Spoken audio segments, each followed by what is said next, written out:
They say if you hear its name whispered in the winter wind, it is already too late. The Wendigo. In the frozen forests of North America, where winter lasts 6 months and the sun barely rises above the horizon, the indigenous peoples told stories of something that stalked the darkness, something that was once human, something that hunger had transformed into a monster. This was not a bedtime story, not a fairy tale to frighten children. This was a warning, a curse, a reflection of humanity's darkest capability. Because the Wendigo was not born from evil.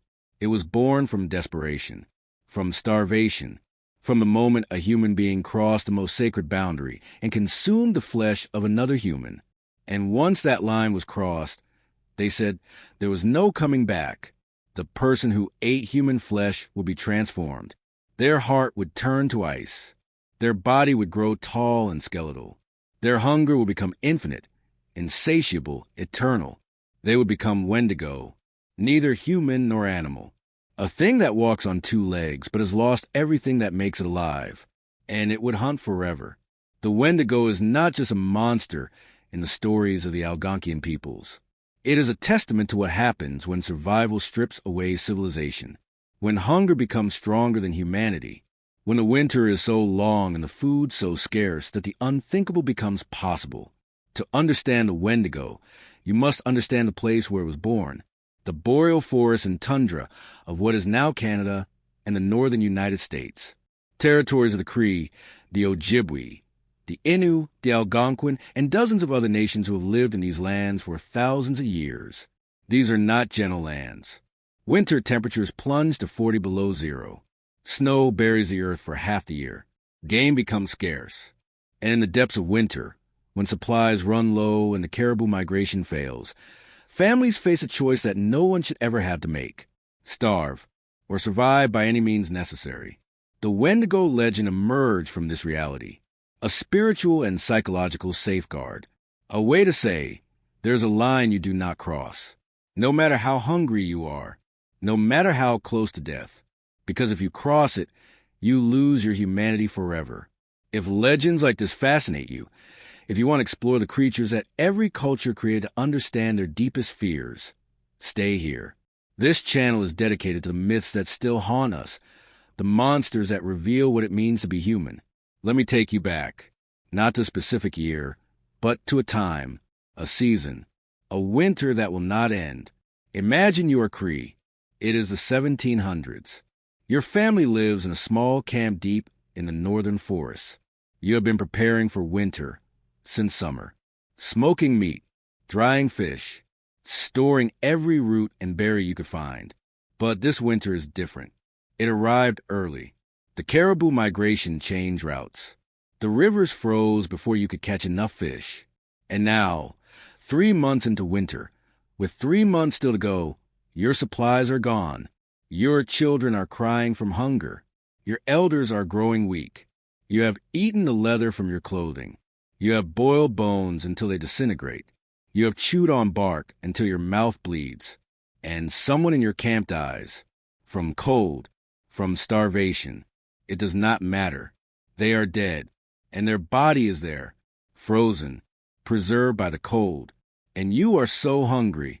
This is where the Wendigo story begins.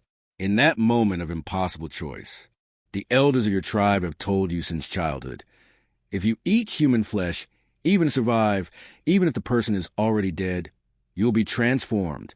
Your spirit will become twisted. You will develop an insatiable craving for more human meat. You will grow taller. Your skin will become gray and stretched over your bones. Your eyes will sink into your skull. Your heart will turn to ice. Literally, a frozen lump of ice in your chest. And you will wander the forest forever, hunting, killing, eating, but never satisfied, never full, always hungry. This is the curse of the Wendigo. But here is what makes it truly terrifying. It is not just a monster in the woods. It is a transformation that happens to people, to someone you know, your brother, your neighbor, your friend. There are documented cases throughout the 18th and 19th centuries of people in Algonquian communities being accused of going Wendigo, of exhibiting the signs, of beginning the transformation. In 1799, A Cree man named Swift Runner killed and ate his wife, his 5 children, his brother, and his mother during a particularly harsh winter near Fort Saskatchewan in what is now Alberta, Canada. When spring came and he emerged from the wilderness alone, the authorities investigated. They found the remains. When questioned, Swift Runner claimed he'd been possessed by the Wendigo spirit, that he could not control himself, that the hunger had consumed him. He was hanged, but not before the story spread throughout the Indigenous communities. This was not just murder. This was proof that the Wendigo was real, that the transformation could happen, that hunger could turn a father into a monster who devours his own children. In 1878, another case, a Cree trapper named Wendigo was executed by his own people after he murdered and ate members of his family during a famine. But before the execution, the community performed rituals, precautions, because killing someone who has become Wendigo is dangerous. The spirit can transfer. The curse can spread. The Jesuit missionaries who lived among the Algonquian peoples in the 1600s and 1700s documented these beliefs extensively. Father Paul Lejeune wrote in 1634 about the Wendigo, his spelling, describing it as a demon that possessed starving people and drove them to cannibalism. He witnessed executions. He saw families turn against their own members out of fear that they were becoming Wendigo. But here is what the missionaries did not understand. The Wendigo was not about demons or possession in the Christian sense. It was about something more fundamental. It was about the boundary between human and animal, about what we lose when we break our most sacred taboos. Because in Algonquian worldview, all beings have spirits, animals, plants, even rocks and rivers. Humans are not separate from nature, but humans have a responsibility. We have rules, taboos, lines we do not cross because crossing them unbalances the world. And cannibalism is the ultimate imbalance. It is the moment humans begin to prey on humans, when we become predators of our own kind, when survival instinct overrides every other value.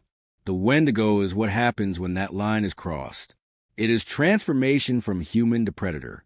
And once transformed, there is no way back. If this legend is making you think about the boundaries that define us, about what separates civilization from savagery, leave a like. It helps this channel reach people who want to understand the monsters our ancestors created to make sense of the darkness. But the Wendigo is not just historical, not just a cautionary tale from a bygone era. It persists, and it has been interpreted in ways that reveal something profound about colonialism, about trauma, about the destruction of indigenous ways of life. In the late 1800s and early 1900s, something strange happened to the Wendigo legend. It began to change, to evolve. As European settlers pushed further into indigenous territories, as the fur trade disrupted traditional hunting patterns, as residential schools forcibly removed children from their families, the Wendigo took on new meaning. Anthropologists who studied Algonquian cultures in the 20th century noticed that Wendigo psychosis, the fear of becoming Wendigo, seemed to increase during times of extreme cultural stress, during periods of rapid colonization, during epidemics, during forced relocations.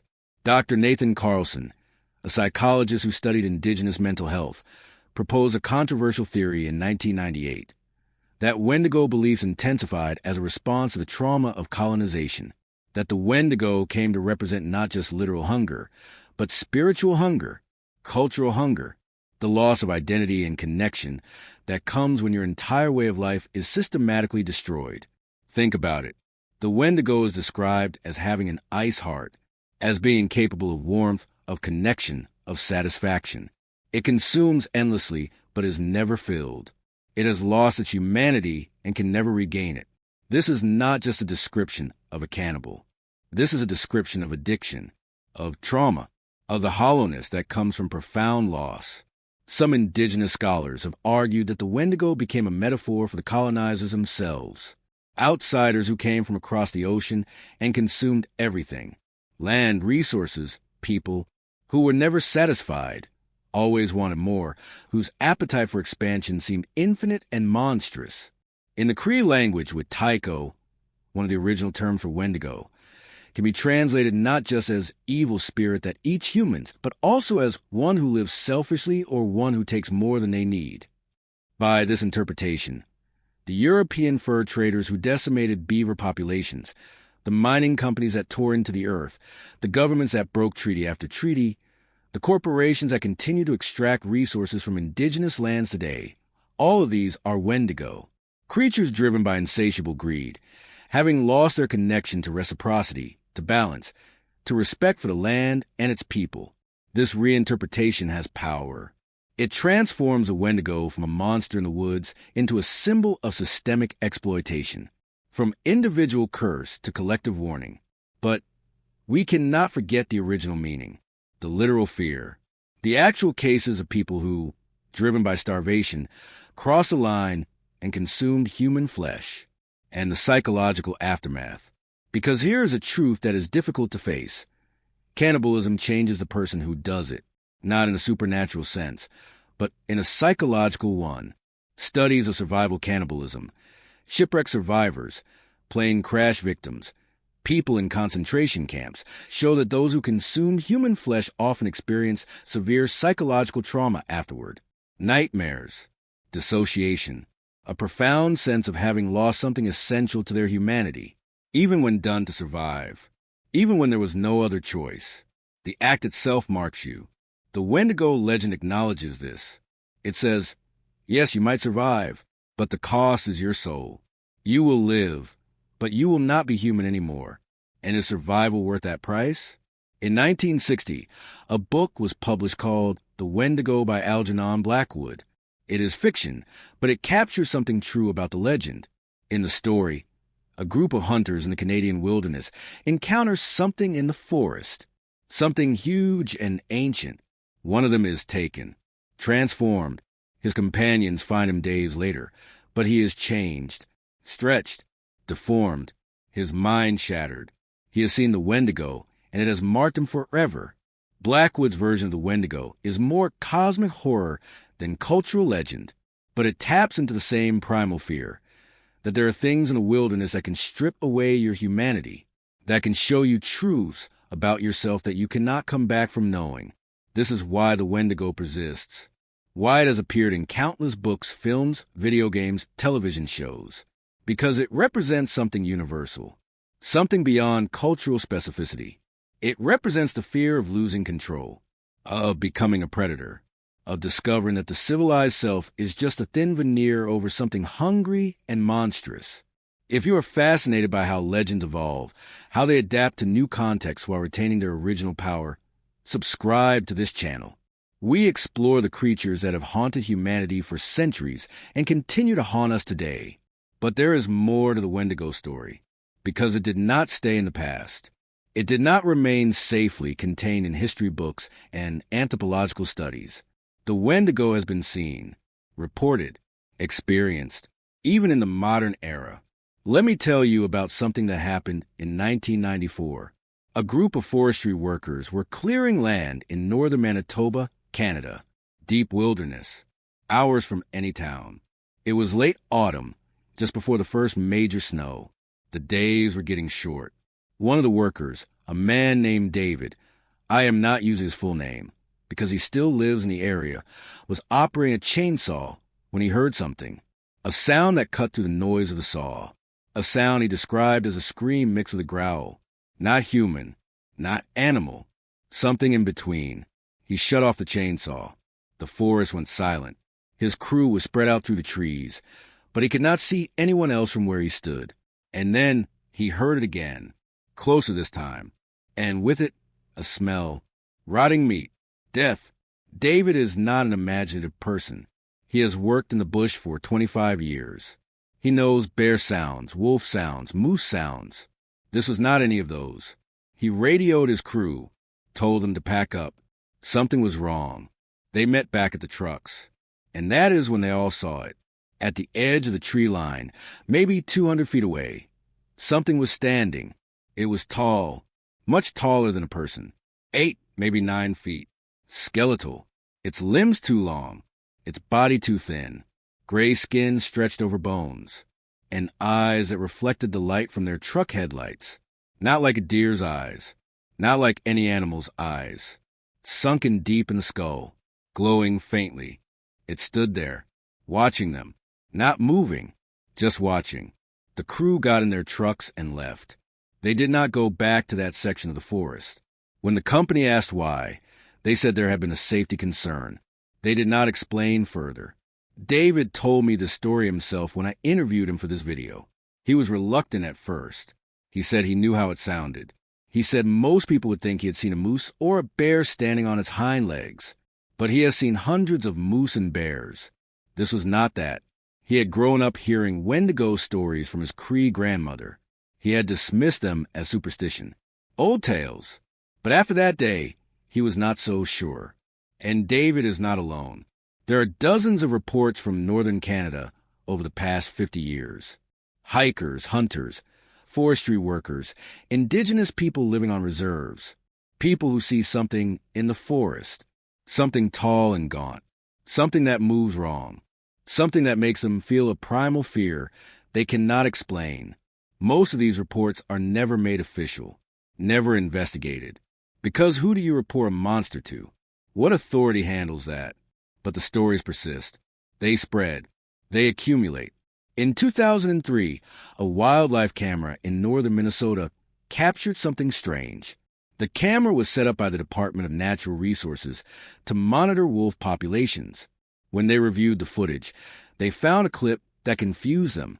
Something walking past the camera. Bipedal, tall, moving in a strange, jerking gait. The footage is grainy black and white, taken at night. It is impossible to say definitively what it is. But it does not look like a bear, does not move like a person.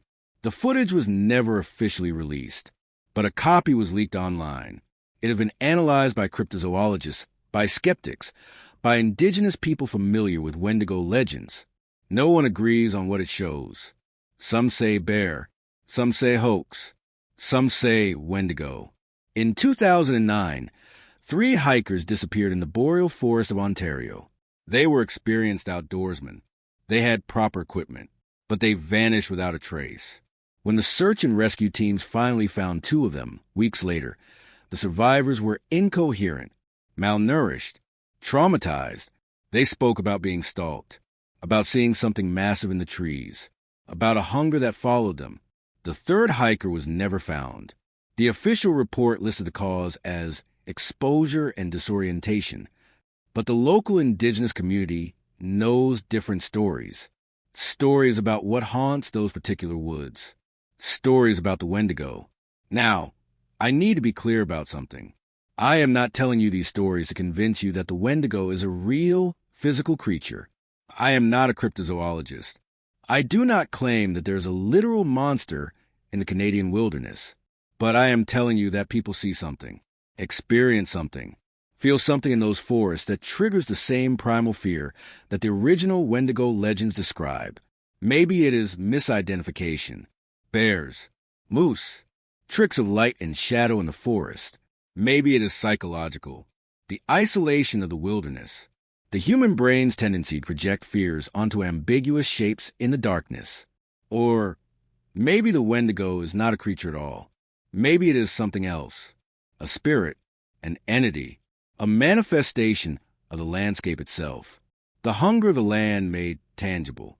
Indigenous elders I have spoken with, and I am not Indigenous, but I have been granted permission to share these conversations for educational purposes. They tell me that the Wendigo is not like Bigfoot or the Loch Ness Monster. It is not a cryptid to be discovered or proven. It is a spiritual reality, a force, something that exists in the liminal space between the physical and the metaphysical. And whether you believe in that or not, the fact remains, the Wendigo shapes behavior. It influences decisions. It makes people in those communities more careful, more respectful, more aware of the consequences of greed, of taking too much, of violating natural law. That is the power of the legend, not whether the monster is real, but that the fear of it makes people better, makes them think twice before crossing lines that should not be crossed. If you believe that legends carry truth even when they are not literally true, if you think that the monsters we create reveal something essential about how we should live, share this video. These conversations matter. These stories matter, because in our modern world, where we are insulated from wilderness, where we never face starvation, where cannibalism is so far outside our experience that it seems absurd, we forget what the Wendigo really represents. It represents a question: what would you do to survive?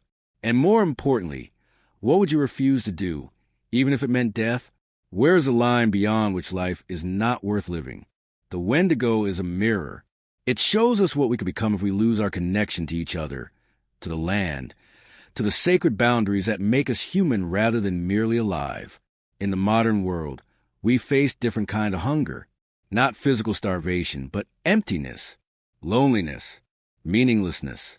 The hunger for more money, more status, more consumption, that is never satisfied. That turns people hollow. We live in a culture that often rewards Wendigo behavior. Consume without limit, take without reciprocity, grow without sustainability. The corporations that destroy ecosystems for profit. The individuals who accumulate billions while others starve. The systems that treat the earth and its people as resources to be extracted rather than communities to be honored. By the original definition, we are surrounded by Wendigo. But the legend also offers a way out. It says, recognize the transformation before it is complete. See the ice forming in your heart. Feel the hunger that cannot be satisfied by consumption. And choose differently. Choose connection over isolation. Choose reciprocity over extraction. Choose enough over endless more.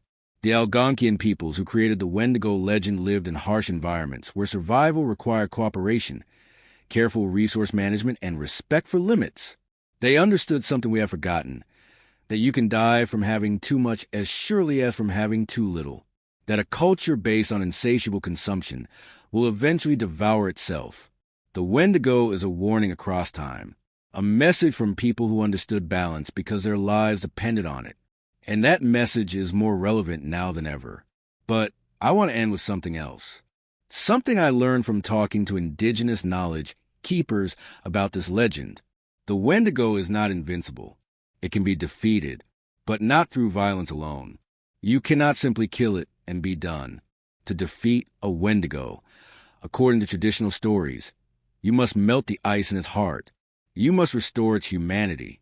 This is done through fire, but also through ceremony, through community, through reminding the Wendigo person of who they were before the transformation began. In some versions of the legend, a person who is becoming Wendigo can be saved if their family and community intervene early, if they perform the right rituals, if they offer the right prayers, if they remind the person of their connections, their responsibilities, their place in the web of relationships that make up a healthy community. This is not metaphor. This is instruction. The way to prevent Wendigo transformation, whether literal or figurative, is through strong community ties, through systems of reciprocity, through cultures that value sharing over hoarding, cooperation over competition, balance over growth. The Wendigo cannot exist where people take care of each other, where no one is left to starve, where the hungry are fed not grudgingly but as a matter of course, where wealth is shared, not accumulated. So the Wendigo legend is both warning and solution. It tells us what we become when we break connection, and it tells us how to prevent that transformation by staying connected, by honoring our obligations to each other and to the land, by refusing to let hunger of any kind turn us into isolated, insatiable, hollow things. If this exploration of the Wendigo has changed how you think about hunger, about greed, about what makes us human, I encourage you to learn more. There are several excellent books written by Indigenous authors about Wendigo legends and their modern relevance. I have linked to some of them in the description. They are worth reading. They offer perspective that I, as a non-Indigenous person, cannot fully provide. And if you want to continue exploring the creatures that every culture created to understand the darkness, the monsters that are still relevant today, that still have lessons to teach us, subscribe to this channel. The Wendigo is still out there. In the forests, in the boardrooms, in the mirror, but so is the antidote, community, connection, care. Choose which one you will feed.